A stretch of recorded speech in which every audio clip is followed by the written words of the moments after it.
Speed is of vital importance. And when one is in a hurry, it is sometimes necessary to take a short cut, which was the case this particular evening. There are men in London who, out of shyness or sourness, have no wish for the company of others. Yet they are not averse to comfortable chairs and the latest reading material. For their convenience, a club was started which forbade its members from taking any notice of each other. If a member talked, it was a black mark against him, and 3 such marks rendered him liable to expulsion.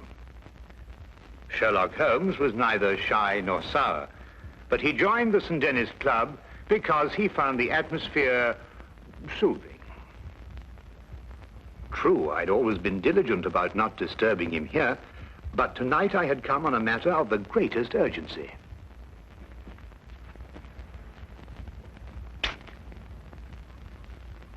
I beg your pardon? Oh, excuse me. I thought you were Sherlock Holmes.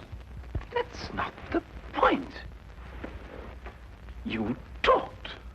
Well, I only went... You went psst, and that's the same thing. Mr. Grundy.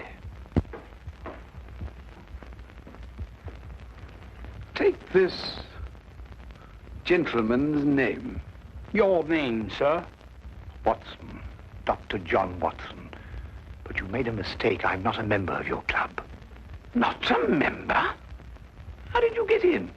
Well, Brandy? You'll accompany me out, sir. I'm here on very urgent business. Our constitution forbids talk of any kind. Follow me, sir. And I'd like you to understand I'm not the sort of man who enters a club like this uninvited, but the circumstances happen to be extraordinary. Holmes!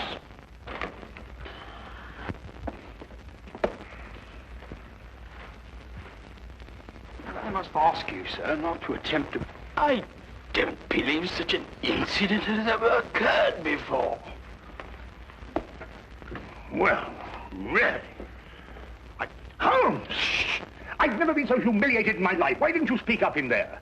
Because it's against the rules of the club, old chap. Oh, hang the club! This desire for privacy can go too far. What if an emergency arose? Yes, and perhaps to prevent that happening again, we'd better move down the hall a bit. Now, you were saying... What if an emergency arose? You can speak up now, Watson. What I'm trying to say is, what if an emergency arose and your presence is urgently requested? Nobody can put a hand on you. And I'm here, my dear chap. You've just disproved that. Oh, really? I'm only isolated here from triviality. Well, there's nothing trivial about this. There's a man waiting for you back at the flat, a man by the name of Dubec, Claude Dubec. He's had an experience that make your blood run cold. What sort of an experience, Watson? He watched a man being tortured. Tortured? We'll find a cab outside. Yes. Come along, then.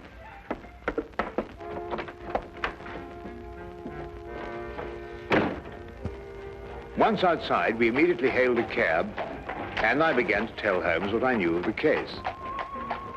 Holmes sat in silence as we rode, and I knew that my explanations had done nothing more than rouse his interest in talking to Mr. Dubec. Perhaps it was a nightmare. I'm no longer sure. But I saw a man being tortured, starved to death. I was powerless to help. Here, drink this. It'll do you good. Thank you. Any true Frenchman will tell you that this brandy has to be sipped safer, but if you'll excuse me once. Poor devil. Maybe he's still alive. Mr. Holmes, you must find him before it's too late. Monsieur Dubec, we'll do our best to help you, but first of all, you must tell us who this man was and how you came to meet him. His name was Charon, Paul Charon. And how I came to meet him. What day is it today? Wednesday. Wednesday. Then it was last Friday that it happened. You know, Mr. Holmes, I'm an interpreter. And I interpret nearly all languages. Now, since I'm French by birth, it is with this tongue that I'm principally associated. Now, I'm very well known in the hotels, and it occurs frequently that I'm called for at the strangest hours by travelers who get into difficulties. Now, I was not surprised, therefore, when I heard shortly before 11 o'clock at night someone knock at my door.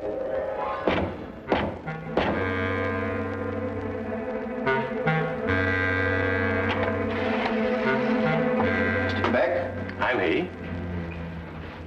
My name is Latimer, Harold Latimer. Forgive me for calling at such a late hour, but the man at the hotel said it would be all right. Oh, you need an interpreter? Yes. You do speak French, don't you? No, with the greatest of pleasure. What's your problem? Well, you see, someone from France came to see me on business. As it turned out, he speaks only French. I, of course, can't even read the label on a bottle of wine. Oh, that's a pity. He's leaving tomorrow, and it's imperative that we settle our business tonight. I realize this is an imposition at this late hour. An interpreter and a doctor are the same in this respect. His hours are whenever he is required. Now, just a moment, I'll get my hat going.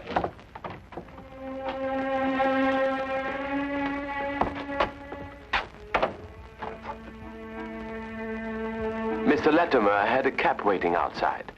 I didn't think to give it more than a passing glance. However, there was a strange atmosphere as I entered. One can sense such things.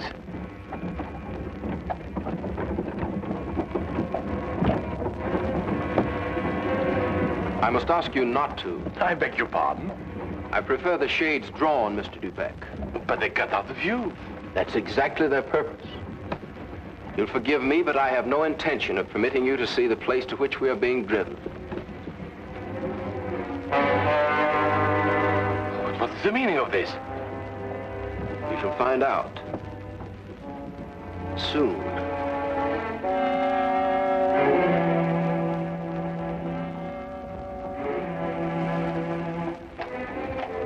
For nearly 2 hours we drove without my having the least idea where we were going. All the time I sat in silence, wondering what on earth could be this man's reason for kidnapping me. Whatever it might be, there was no possible use in my resisting.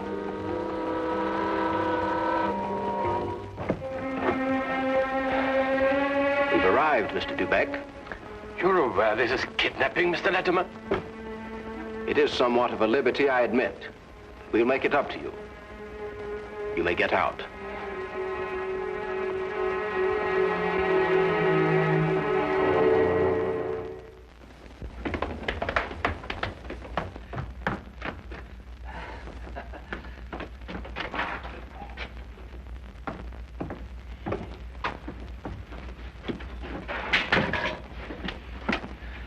Is this, Mr. Dubeck, Harold? Yes. Well done, well done. No ill feelings, Mr. Dubeck, I hope, but we couldn't get on without you. Now, what do you want of me? Only to ask a few questions of a French gentleman, and let us have the answers. If you deal fair with us, you'll not regret it. But if you try any tricks, you'll wish you hadn't been born. You follow me?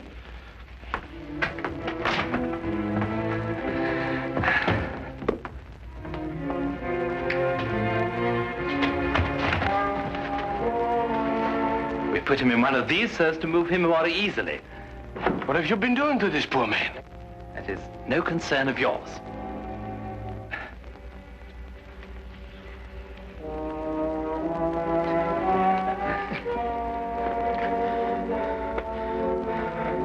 Feel better? Cochon. Salaud bandit. You don't have to understand French to know that is not a compliment. But no matter. Ask him if he's prepared to sign the papers. For your own good, be quick about it. Acceptez-vous de signer les papiers? Jamais. Never. Tell him he is doing her no service. Vous ne lui êtes d'aucune aide. Laissez-moi lui entendre dire.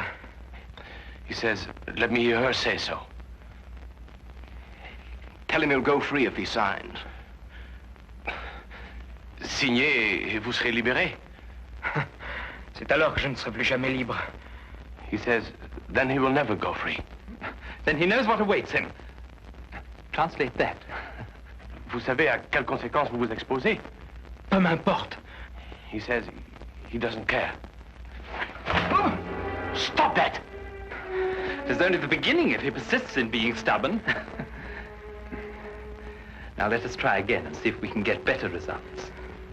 I was horrified at having to be a part of an affair like this, and even though I was only the interpreter, I felt guilty at not being able to give him any help. What could I do with Latimer on one side and Judd on the other, giggling with each question?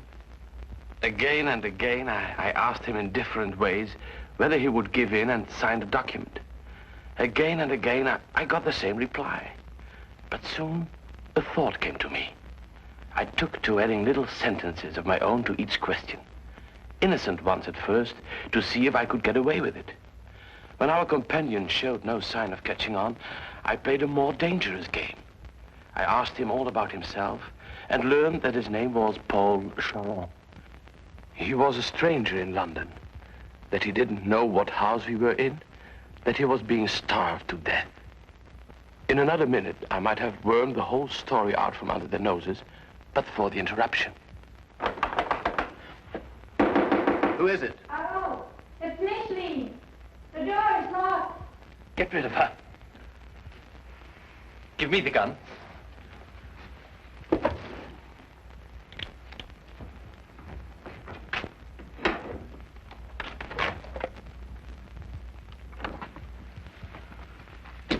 Micheline, dear. I thought you went to bed hours ago. I couldn't sleep at all. I can't think of nothing but Paul. Now, Micheline, there's nothing to worry about. But he should have been here 2 days ago. It isn't like Paul to do something like that. Something must have happened to him. Nonsense. I'll wager anything that he was delayed somewhere on business. Then he would have written to me. If I don't hear from him by tomorrow, I will go to the police. Micheline! Paul! He's in there! Micheline, what's the matter with you? Have you taken leave of your senses? But it was Paul's fault. It was nothing of the kind. But I did, I heard. Would I lie to you? If Paul were in there, wouldn't I tell you? Judd is in there. Judd. That's all. Oh, well, I don't know what's happening to me. Now, darling, it's only a case of nerves. You'll be all right after a good night's rest. But it never happened like that before. You've probably never been under such a stress. But it's foolish. If something happened to Paul, you would have heard about it by now. The fact that you haven't is proof enough that all is well. You're probably right. Of course I am. I'll take you back upstairs.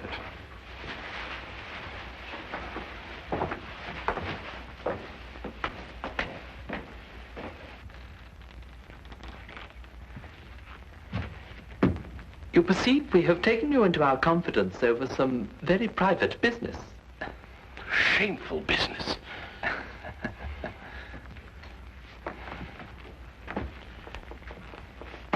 Necessary business. But it would not be to our interest if you spoke to anybody about it.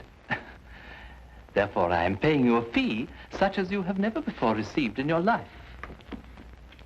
There will be more the next time you come here. Thank you. However, I don't place all my faith in money. Therefore, I must warn you that if you speak to a single soul about this, we shall know about it. And you will pay for it with your life.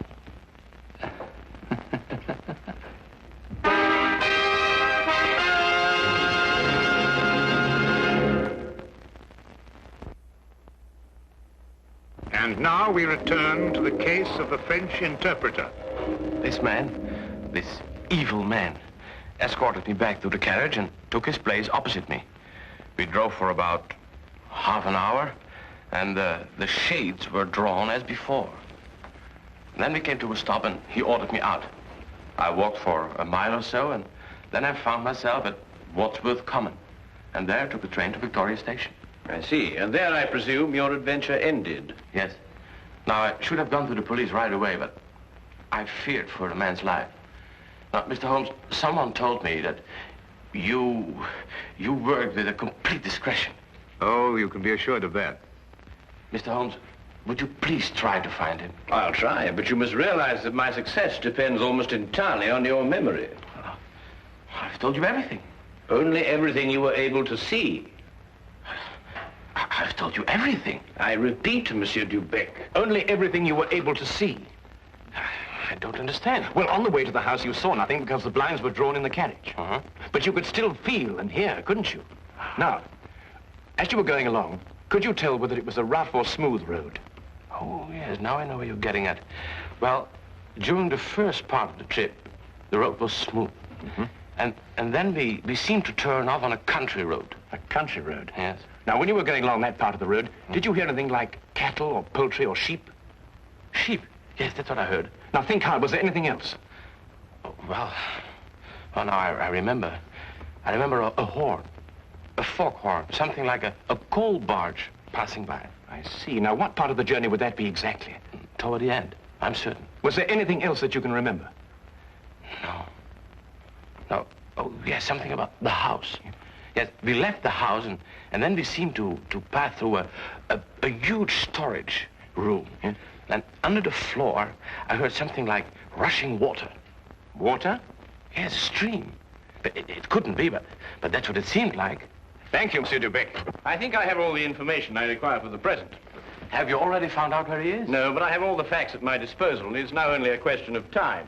Now, please, Mr. Holmes, you don't give my name, because if they ever found out that I've been here... You can depend upon my keeping your confidence, Monsieur Dubec. However, I would urge you still to be on guard.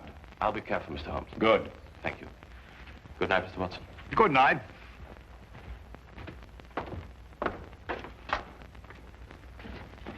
Good night, sir.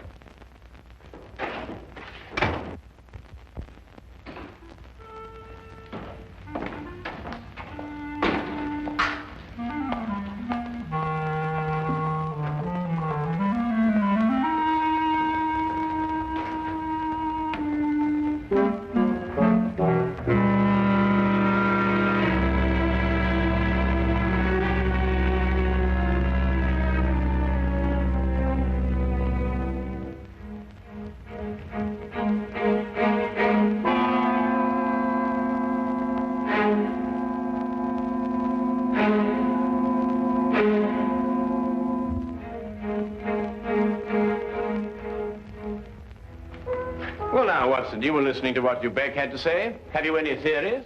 In a vague sort of way, yes. Well, let's hear it then. Well, now, it seemed to me that this young French girl had been carried off by this English chap, Latimer. Oh, but carried off from where? Or from Paris, I suppose. Well, the young girl could speak English fairly well, but the young man couldn't speak a word of French.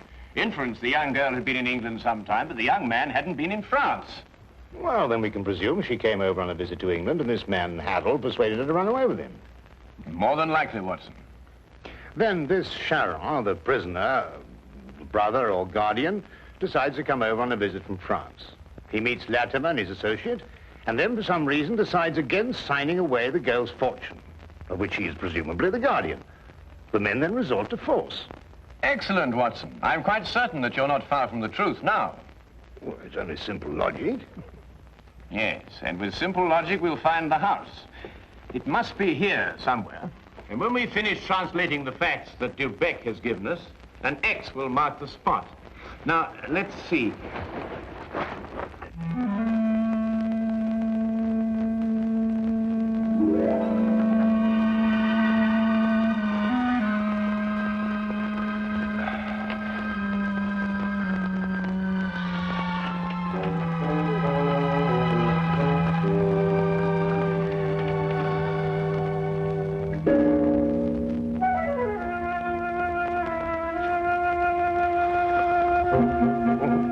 Doctor, I'm sorry to disturb you, Doctor. Would you mind getting your coat?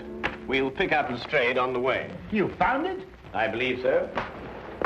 Holmes, do you think we should find Dubec in case we need an interpreter? Now, that's an excellent idea.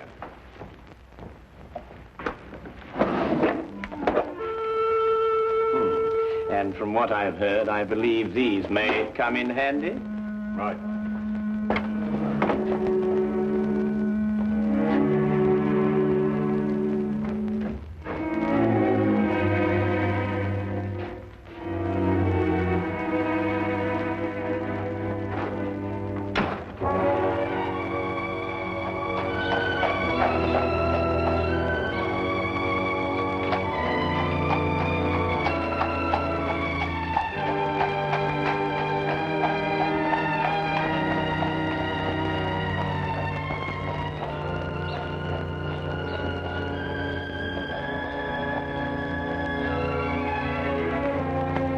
De Beck had his lodgings just across the river, and we decided to walk there.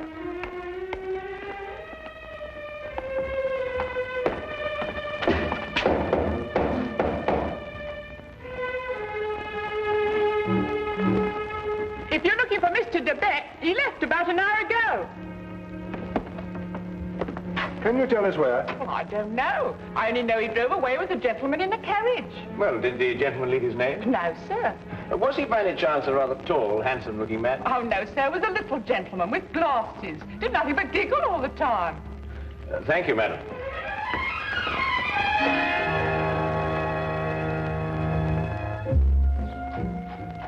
Even the weather seemed to be against us, and as we found our cab and started on our way, it began to rain. According to Holmes's calculations, we had a considerable way to go, and we had to go fast if we were to be in time. London streets in the rain are a handicap to any carriage, so there's nothing for us to do but hope and wait. À manger. Comme de la manger. Does he still say no? He asked for food. Have mercy on that poor man. He will be fed the moment he signed the papers. Tell him that. Signez, mon vieux, et un repas vous sera servi. Je n'en peux plus. Je signerai tout ce qu'on voudra, mais qu'on me donne à manger. He'll sign. At last.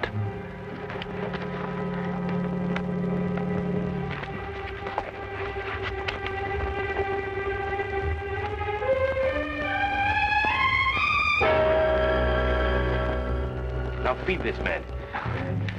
It would be foolish to spare him, only to have to kill him again. Kill him? And you broke your promise. You spoke to Sherlock Holmes. That's not...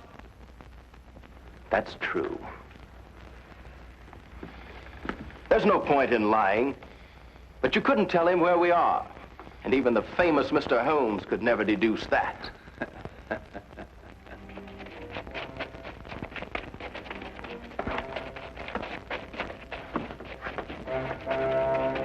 There's some men coming. Quick, open the trap.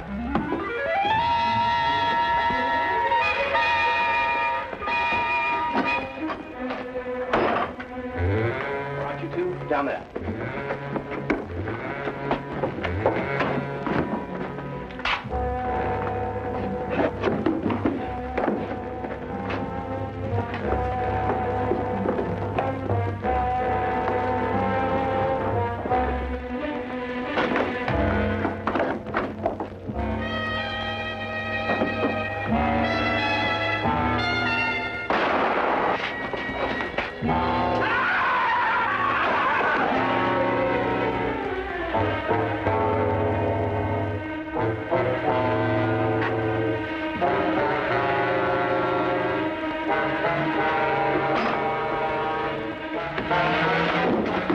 Who are you?